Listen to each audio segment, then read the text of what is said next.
Welcome, chess improvers. Have you ever wondered why grandmasters are so much better than you and I? In this video, I have a perfect example that shows that. We're going to look at a very instructive position, which looks very clear, but there's so much depth in it that you and I don't see and grandmasters do. So let's dive straight into it and, yeah, be ready to be amazed. So let's just dive into the position. We have a game between two world champions, Botvinnik with white versus Capablanca with black. And white just played f5. And if we look at the position, if we count pawns, for example, black is a pawn up.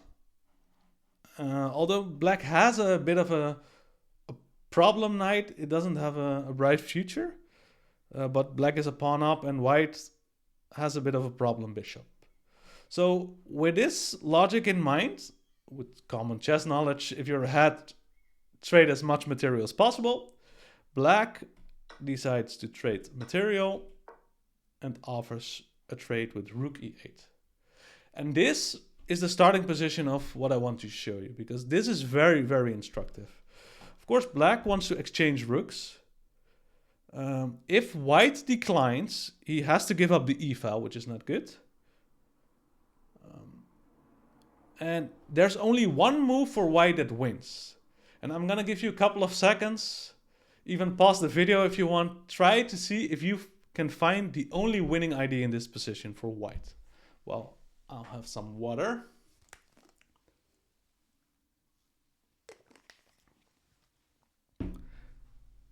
Okay, the only winning move in this position is the stunning move rook e6.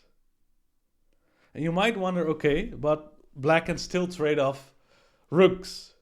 And that's correct, but it makes a massive difference if the rooks get traded on e1 or on e6. Okay, so let's check the options for black here. The most logical two moves I would consider is either capturing or play king g7 to defend the knight, because the knight is also attacked by this move.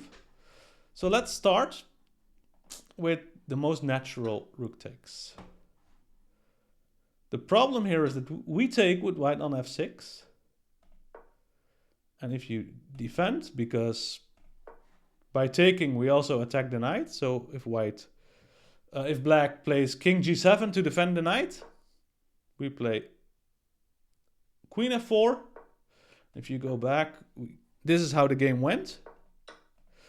Even sacrificed everything. But we can also play, if we go back here, we have this check. And this is winning for white, because the king is so vulnerable. We have such a strong pawn that wants to promote. So if we go rook takes e6 is winning for white. So let's look at the other option. If we play king g7 with black. Also, this wins for white because we have the stunning rook captures on f6. And if you take with the king, we have this beautiful pawn takes, like f takes g6, which comes with check. So if you take, like, the king gets hunted down. And then let's say we go here, like this is game over. So it is very instructive if we go back to the position with f5. With a trade of a pair of rooks and the offer of another rook trade. This is a losing move because of this brilliant rook takes e6. And to me, like I said, this was very, very surprising. I've never considered this move. And I found this move by studying this game. I'm studying let me see, this book, the Botvinnik's Best Games book, and it was discussed in there. So I do recommend studying Grandmaster games because it does show you these amazing ideas. And I think what looked like such a calm and clear position, it has so much depth, and Botvinnik with white just saw this idea like of rook e6 and the whole continuation after that. And that to me is the difference between a grandmaster and probably you and me. So yeah, if you want to improve, just check out amazing games by great players. It will give you fantastic middle game ideas. It will give you end game ideas. It's fun to do. So pick a player you like and just start analyzing Grandmaster games.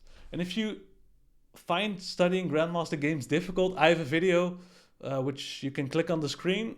I will show you a very simple 3-step method that helps you to study Grandmaster games easier, and you can get through them quicker and just pick up 2 or 3 ideas of those games and then move on.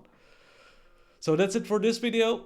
Make sure you check out that video as well, subscribe, and then I'll see you in the next one.